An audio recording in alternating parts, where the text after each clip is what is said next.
Hey, it's Dan. This week we're sharing an episode from April about President Biden's plan to invest hundreds of billions of dollars in care services for older Americans and those with disabilities living at home.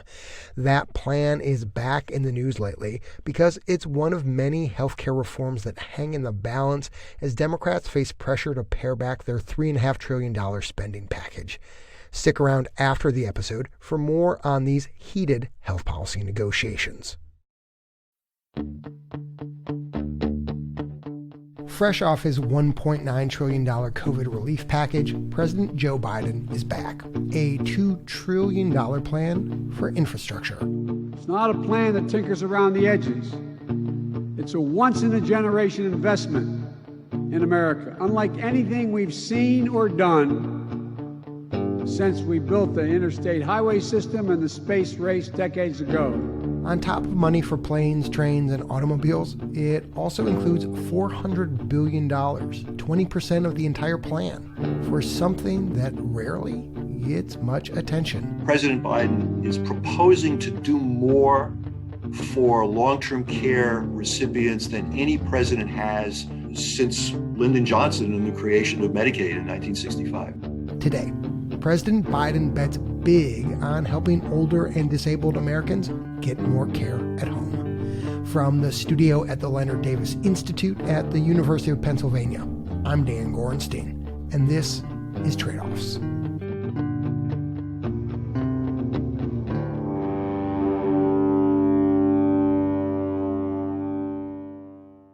Like so many people who focus on this issue, I was drawn to it by a personal experience. Howard Gleckman is a senior fellow at the Urban Institute, where he studies long-term care, a topic he got interested in about 20 years ago. My father-in-law got really sick, and then shortly after that, my own father got really sick. And as a result of that, I was forced to learn about long-term care issues. And I discovered two things. One of them is it's really hard to learn about. And the other thing is, once you do learn about it, it is an incredible mess. Let's start simply, Howard. Who does our long-term care system actually serve? There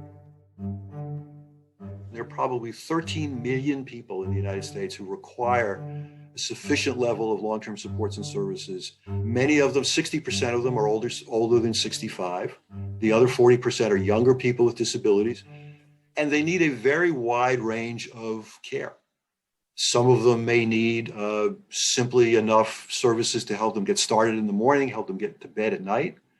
Other people may need somebody 24/7 to keep an eye on them because they're a high fall risk, for example.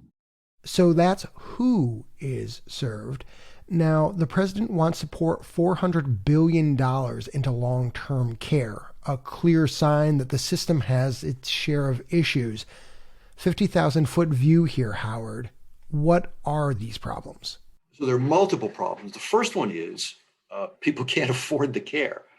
To live in a nursing home now costs between $100,000 and $130,000 a year. Even if you have a home care aide, that now costs about $25 an hour.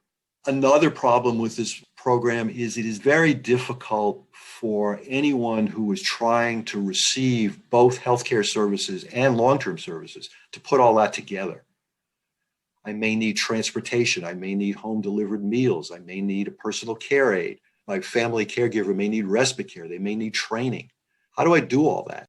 This is an incredibly complex system, and there's no way really to put it all together. So it's complex, it is insufficient, and it is incredibly expensive.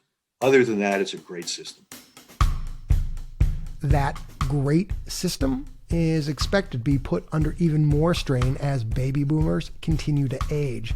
According to U.S. Census Bureau estimates, people over 65 will outnumber kids by 2034, and the number of people over 85 is expected to nearly double. So, Howard, given all of that, what exactly is President Biden proposing in his so-called American Jobs Plan?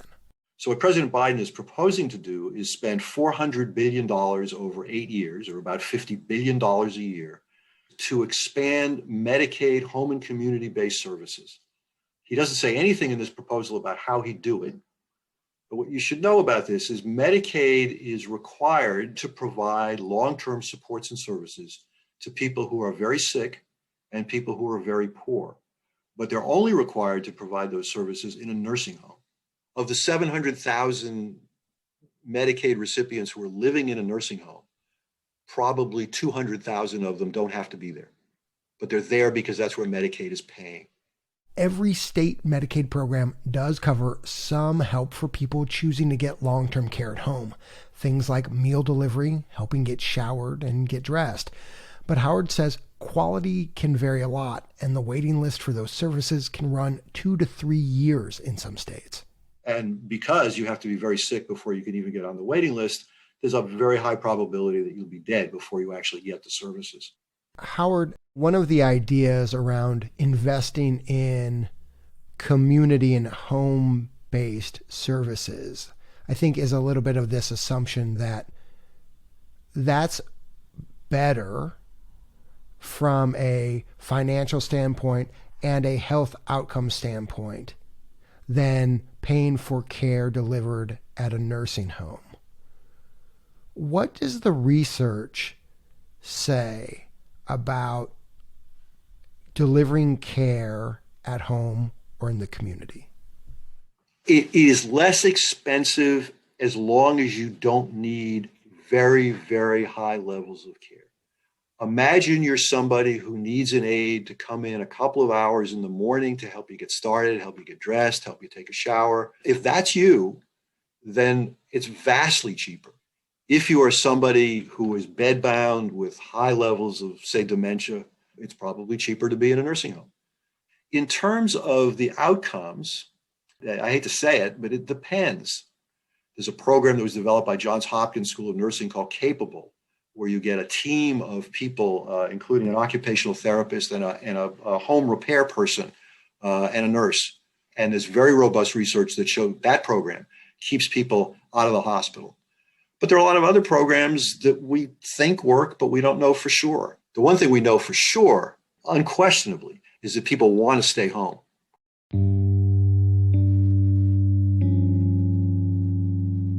There's a downside to President Biden's plan, says Howard.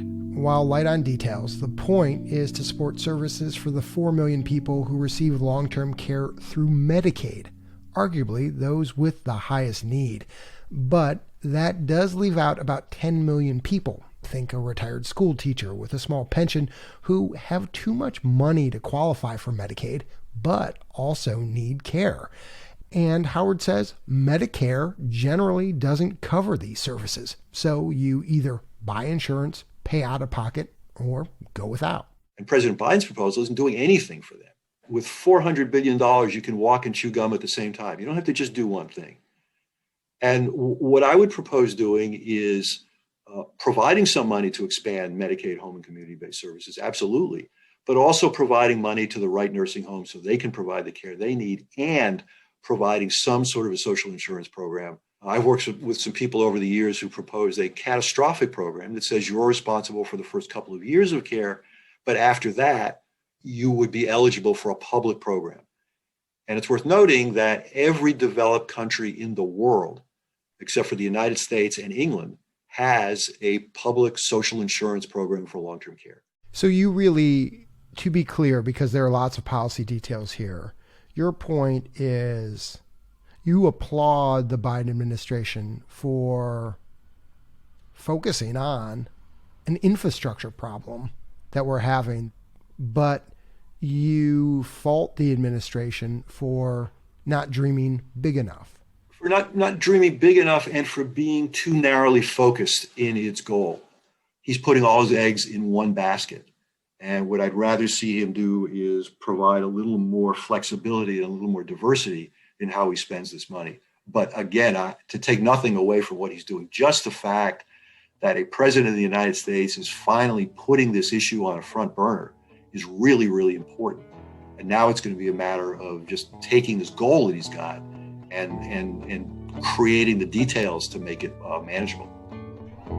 Howard, thanks for taking the time to talk to us on Trade-Offs. Thank you, Dan. Good to be with you. When we come back, home care workers and what Biden's proposal may mean for them.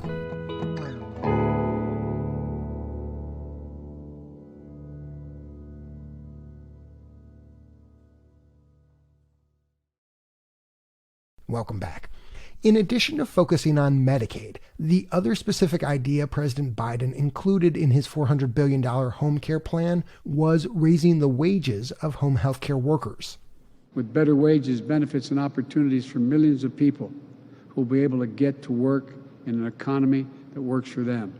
It's a really disenfranchised group of workers, and they don't have a lot of political capital. And so they have historically been really undervalued and underpaid within the home care industry. Rachel Werner is the executive director of the Leonard Davis Institute of Health and Economics at the University of Pennsylvania, and she's thought a lot about the more than 2 million home healthcare workers in the U.S. 9 out of 10 of them are women. Over half are people of color, and almost 1/3 are immigrants. The typical income for a home care worker is between $15,000 and $20,000 per year, which is not that far above the poverty line. And actually, close to 20% of home care workers do live in poverty. So we've got this really essential group of people who are literally the foundation of the home care industry in the United States. But we routinely dismiss and undervalue the work that they do. And so, Rachel, when we think about this system in our country to support long-term care, there are a lot of needs for this money. Mm-hmm. How do you think about prioritizing worker pay among the other places this money could go to shore up this system of ours? One of the things that we have learned, I hope, over the past year during the pandemic is that the workers within the long-term system are really the backbone of that system. And without an adequate workforce, the entire long-term care system just collapses. And so I think taking the money and investing it in that workforce is one of the most important first steps we can do to really shore up the long-term care system and make it a more highly functioning and stable part of the healthcare system. What evidence or research convinces you of that? So there's higher rates of hospitalizations, higher rates of death in these areas where we can't find enough people to staff nursing homes or home health agencies. There's also evidence that because of the poor conditions that people work in, there are very high rates of turnover in the industry, which has been associated with worse outcomes for patients. And so investing in the workforce to make the job more appealing, to keep a more stable workforce and a larger workforce would certainly have better outcomes for patients. So when you say to me, hey, Dan, let's prioritize the workforce here, the way you see it is that it offers a real dual benefit.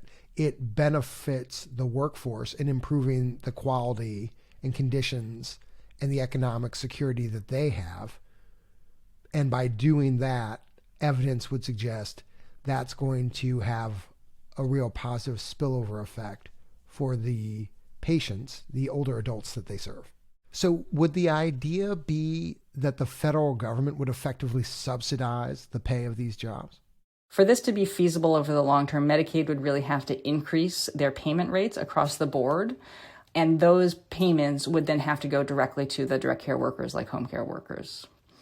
That's all very unregulated right now. And so whether or not, even if Medicaid raised their rates, they would go to home care workers is really an open question.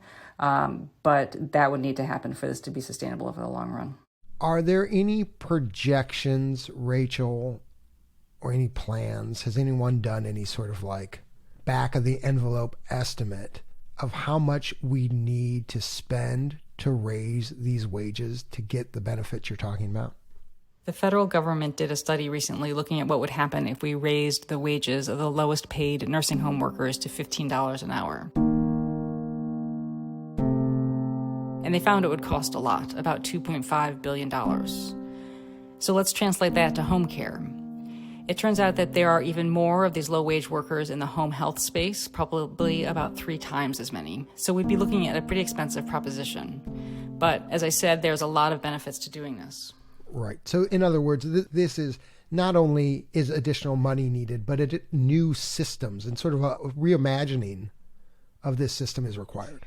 Yeah, I mean, I think that we have like a chronic problem of undervaluing aging adults in this country, and we don't not only undervalue people as they age, we undervalue the people that we need to care for them with dignity as they age. And so really to address this, we need to rearrange our priorities and start taking care of people in a more serious way as they age. And part of that is taking care of the workforce that cares for them on a daily basis.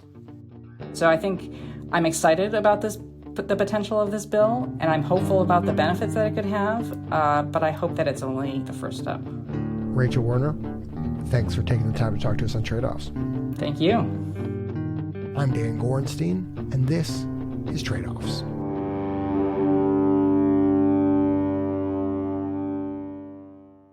One postscript on this week's episode.